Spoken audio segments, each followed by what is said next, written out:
Ya la cámara lo adelantaba, estoy conversando con Oliver Zamora Oria. Bienvenido a esta tu casa. Una de ellas. Sí, así mismo es. Oliver, ya el tema lo habíamos adelantado en nuestra portada y también un reportaje de Televisión Española nos comentaba que Donald Trump hace un show de cada una de sus apariciones. ¿Cómo crees que es el uso que hace el magnate republicano de la prensa? Bueno, a ver, yo creo que hay un punto de partida para analizar este tema, y es que Donald Trump ha vuelto a demostrar, como lo ha hecho previamente, la enorme capacidad que tiene para marcar la agenda.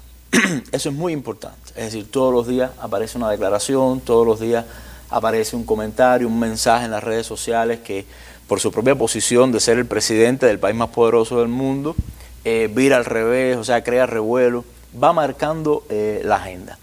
Y como se decía en este trabajo, esa sensación de show es una habilidad que tiene, porque recordemos que es un hombre que también viene de los medios, es decir, un multimillonario con negocios en infinitas áreas, en bienes raíces, pero también en la industria del entretenimiento, y sabe muy bien cómo manejar estos resortes. Fue uno de los dueños también de Miss Universo. Exactamente, sí, ¿no? Y apareció incluso en películas y en series. Ahora, yo creo que también Trump es consciente de cómo hoy se informa o por dónde le llegan los mensajes a la propia sociedad estadounidense. Por ejemplo, mira, la gran prensa tradicional en Estados Unidos, que está en crisis, no es, como vamos a decir, como el nicho preferido para él quizás moverse, transmitir sus mensajes. Se sabe que, por ejemplo, en Estados Unidos, en cuanto a la prensa tradicional, la gente se informa sobre todo por los medios locales, o sea, por los periódicos estaduales. Y eso le viene bien a veces porque en muchos estados que son trumpistas, el enfoque a sus políticas está permeado por ese mismo sentimiento. Y lo otro es el uso de las propias redes sociales, ¿no? No por gusto, bueno, vemos ahí a Elon Musk, no por gusto vimos en su toma de posesión a los magnates de las nuevas tecnologías, que se han subordinado incluso descaradamente a lo que ha marcado Trump como pauta, y también sabe manejar muy bien el mensaje, y eso es muy importante. Fíjate que Trump no te da una explicación amplia sobre tal política o tal político o tal fenómeno, se limita muchas veces a decir: muy sencillo, me parece una gran idea, es una extraordinaria... Cosas así que llegan a ese público. Va al grano, como diríamos en buen cubano.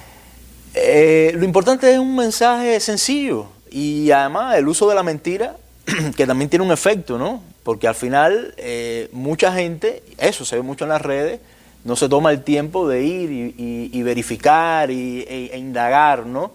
Y sucede mucho también en política, que la gente cree lo que quiere creer, ¿no? Entonces claro, tú tienes a esta figura por la cual tú votaste, que supuestamente encarna valores y propósitos por los cuales tú votaste, diciendo algo y tú simplemente lo crees.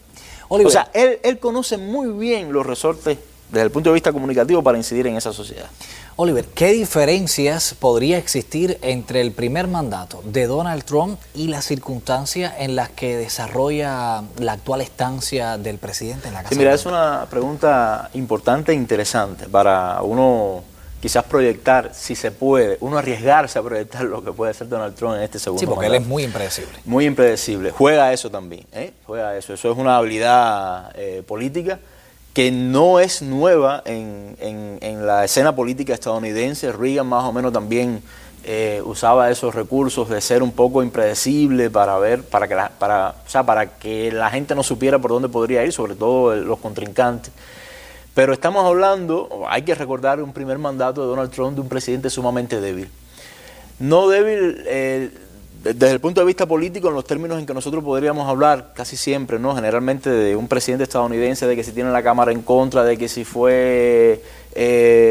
tuvo una victoria muy reñida. No. Es que era un presidente que tenía en contra a la misma élite republicana de su partido. O sea, su partido no era del agrado de su partido, de las vacas sagradas de su partido, y eso, fue un punto de partida que lo debilitó. Además, después sabemos todo lo que vino con el tema del juicio político. Pero ahora las circunstancias son totalmente diferentes. O sea, Donald Trump y su movimiento MAGA tiene un control absoluto del Partido Republicano. Ha tomado por asalto el Partido Republicano. Y hoy por hoy no hay un político en Estados Unidos republicano que tenga ambiciones políticas, que quiera crecer dentro de ese sistema político, que no sienta la necesidad, porque lo es, de ser del agrado de Donald Trump. Es decir, es un hombre hoy que tiene un poder tremendo desde el punto de vista simbólico dentro del partido y además, bueno, por supuesto, de resultado de su primer mandato, un Tribunal Supremo, por ejemplo, que es el otro poder importante, a su favor, tiene el Congreso a su favor. Es decir, son circunstancias totalmente diferentes. Pero Trump está sufriendo varios reveses en los tribunales federales, Oliver. Algunos jueces han paralizado sus polémicos decretos. ¿Cómo crees que lidie Trump con estas decisiones de algunos fiscales? A ver, eso es relativo. Eso es relativo. Es verdad que, bueno, hay algunas demandas incluso, sobre todo al interior de algunos estados. Yo siempre digo que para entender Estados Unidos hay que partir de la idea de que son 50 países diferentes unidos en un solo país, pero con culturas y con proyecciones muy diferentes. Y obviamente, por ejemplo, de estas medidas que él ha tomado con respecto, no sé, al tema migratorio, quizás a esta decisión que tomó de eliminar la nacionalidad por nacimiento, en determinados lugares puede generar, ¿no?, este tipo de reacciones desde el punto de vista legal, que son procesos largos, que son procesos, pero recordemos que él tiene la facultad como presidente, claro, de órdenes ejecutivas, y realmente no creo que, por ejemplo, en el caso, por ejemplo, de la migración, que es fundamental en su gestión, una de sus banderas, que hayan podido detener mucho de los avances que ha tenido Donald Trump. O sea, de las políticas que ha implementado Donald Trump. Y en el caso de la política exterior, por lo general es una, vamos a decir, una facultad del presidente, ¿no? Claro. Vimos una conferencia de prensa en el despacho Oval con Elon Musk, como lo mencionabas, parado junto a su hijo al lado de un Trump que apoyó todo cuanto dijo el jefe del Departamento de Eficiencia Gubernamental de la Casa Blanca. ¿Por qué darle tanto poder al hombre más rico del mundo? Bueno, ahí hay una cuestión de clase, fíjate. Ahí hay una cuestión de clase, hay una cuestión de para quién es este gobierno. Cuando uno revisa no solamente a los Musk, sino al resto de los miembros del gobierno de Trump, son amigos y multimillonarios, ¿no? Quizás uno de los pocos que no reúnen esas características es Marco Rubio como secretario de Estado, que toda la prensa especializada en Estados Unidos le pronostica una vida muy, muy breve al frente de esa institución. Pero viene por eso, ¿no? Y también por la concepción de la importancia que tienen los medios, o sea, la importancia que tienen las redes sociales, ¿no? Recordemos que Elon Musk es el presidente, el dueño de X, ¿no? Exacto, que es una red tan usada por los políticos, quizás desde las redes sociales, el antiguo Twitter, más usada por los políticos, y tiene que ver con eso. Ahora, a mí hay algo que me parece sumamente importante recalcar, porque fíjate que Elon Musk está al frente de una institución que es como de eficiencia gubernamental, quien le cae atrás, por ejemplo, al dinero derrochado, al dinero mal habido donde hubo estafa, ahora el escándalo de USAID. No podemos pensar de que esto es un gobierno que está en medio de una cruzada anticorrupción. Esto es un gobierno profundamente corrupto. Trump es un convicto de la justicia, o sea, un presidente condenado por corrupción, y eso que hay muchas cuestiones por las que en un momento fue investigado, que no han seguido saliendo a flote. Y que todo ha quedado ahí. Sí, claro, cuando tú revisas, por ejemplo, a ese propio gabinete, hay muchas personas ahí con problemas de corrupción. Lo que sucede es que sí está como que reorientando un poco, ¿no?, las prioridades de esa, y dándole idea, sobre todo dándole idea, porque de todo lo que ha hecho hay muchas cuestiones. Se trata también de una cortina de humo a los problemas enormes que tiene dentro del país, que no ha podido resolver y que probablemente no resolverá La inflación sigue alta. Hemos visto lo que ha sucedido, por ejemplo, con ciertos productos. No ha mejorado nada en el tema económico, por ejemplo, que era una de sus fortalezas. Y que todo el mundo esperaba. Y que todo el mundo esperaba, claro. Estaban locos porque... Y que todo el mundo esperaba. Y cuando uno viene a ver, o sea, todo esto que promete de subir los aranceles, lo que puede tener una repercusión muy negativa, ¿no? Creo que lo hace como una amenaza, quizás para la contraparte, que reaccione y lograr algún acuerdo, lograr alguna reacción a su favor, pero es algo muy arriesgado. Hablabas de prioridades. Vamos a referirnos ahora a su política internacional, porque el magnate republicano ha dicho que Israel le regalará Gaza y pide entonces a los habitantes del enclave palestino salir de sus hogares, lo cual ha generado un descontento mundial. ¿Por qué toma esta decisión de querer desplazar a los palestinos? ¿Podría calificarse la decisión como un crimen de guerra? No, de hecho... a ver, es algo sin precedentes. Sí ocurre. Una cosa es el mensaje, ¿no? Y otra cosa es lo que realmente él podría poner en práctica en política exterior, porque hemos escuchado cosas totalmente alocadas, lo mismo como es comprar Groenlandia, sumar a Canadá como Estado 51 de la Unión, hacerse del control del canal de Panamá. Fíjate, son cosas que no se han implementado a pesar de que son promesas o son comentarios reiterados, ¿no? Cambiar el nombre del Golfo. Exacto, cambiar el nombre del Golfo, bueno, algo que sí pudo lograr por lo menos dentro de Estados Unidos en las instituciones, ¿no? En lo que es la oficialidad allí.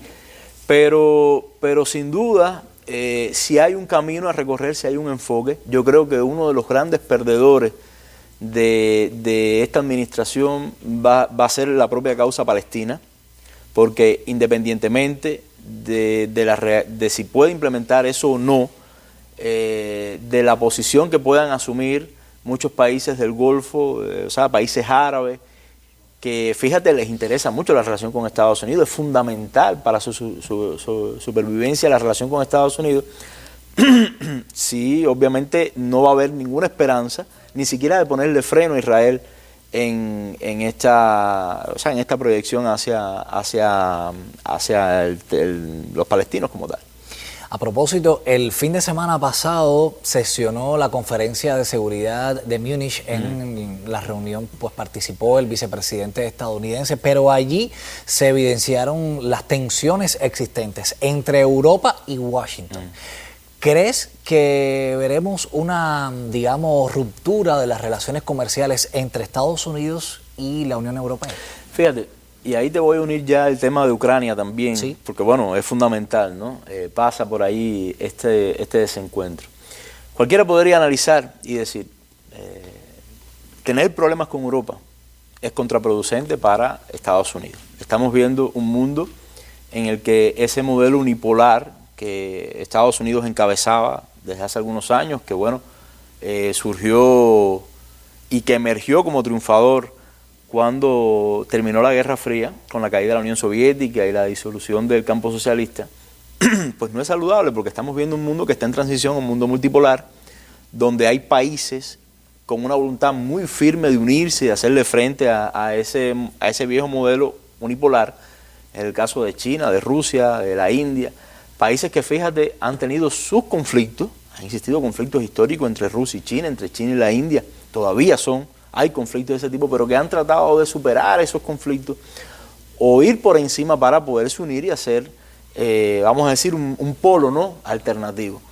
En ese contexto, pelearse con los aliados puede parecer muy contraproducente, pero yo creo que Trump es consciente de que hay tanta dependencia, y Biden, entre paréntesis, lo demostró. O sea, llevó a Europa a ir contra sus propios intereses comerciales para seguir la política pautada por Estados Unidos. Prácticamente la estafó, le obligó a renunciar al gas ruso para comprar gas estadounidense 40% más alto, y vemos las consecuencias, ¿no? Una Alemania que es la locomotora, ya no sé si decirle así, en recesión económica, pero que son tan fuertes esas relaciones que él las puede tensar.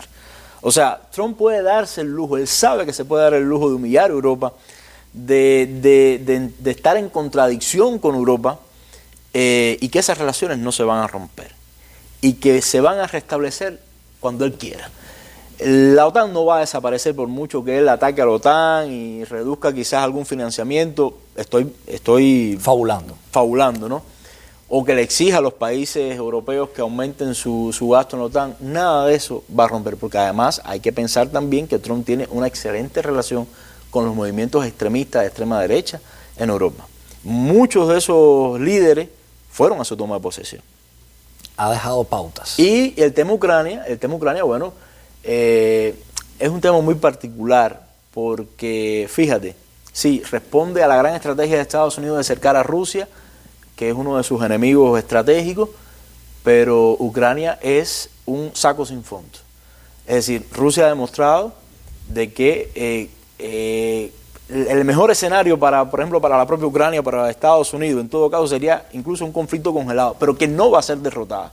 Y Ucrania depende, obviamente, de un financiamiento constante, son miles de millones de dólares que caen en un saco sin fondo. Y eso hay que parar. Así mismo. Oliver, yo pues quisiera pasarme toda una mañana conversando contigo sobre este tema porque es muy interesante y además la conversación ha fluido bastante, pero bueno, el tiempo lamentablemente no da para más. Sabes que esta es tu casa, una de ellas, como referías, y las puertas siempre van a estar abiertas. Muchas gracias a usted.